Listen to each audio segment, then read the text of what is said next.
मजीद के अंदर जगह जगह पे ये पढ़ा होगा, सुना होगा कि अल्लाह तबारक व तआला ने जहाँ ज़कात अदा करने का हुक्म देता है ताकि दौलत जो है वो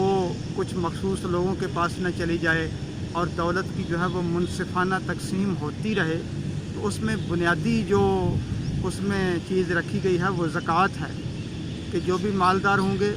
वो ज़कात निकालेंगे और ज़कात जो है वो गरीबों और मस्कीनों के अंदर तकसीम कर दी जाएगी। इस तरह इफ़रात व तफरीत नहीं पड़ेगा। तो इसलिए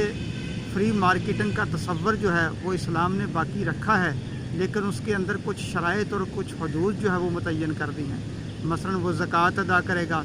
फिर ज़कात के अलावा सदका और खिराज जो है उसकी भी तरगीब दी गई है। फिर उसके माल में से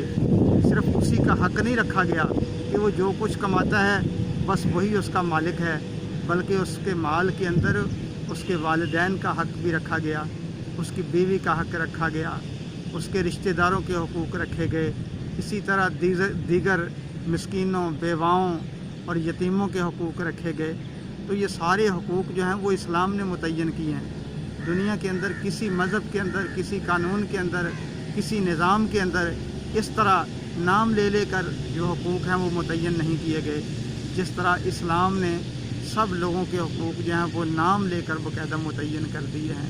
तो इससे दौलत जो है उसकी इंतहाई मुनसिफाना तकसीम हो जाती है और हर आदमी जो है वो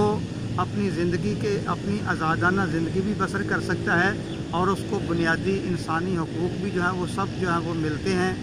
और उसमें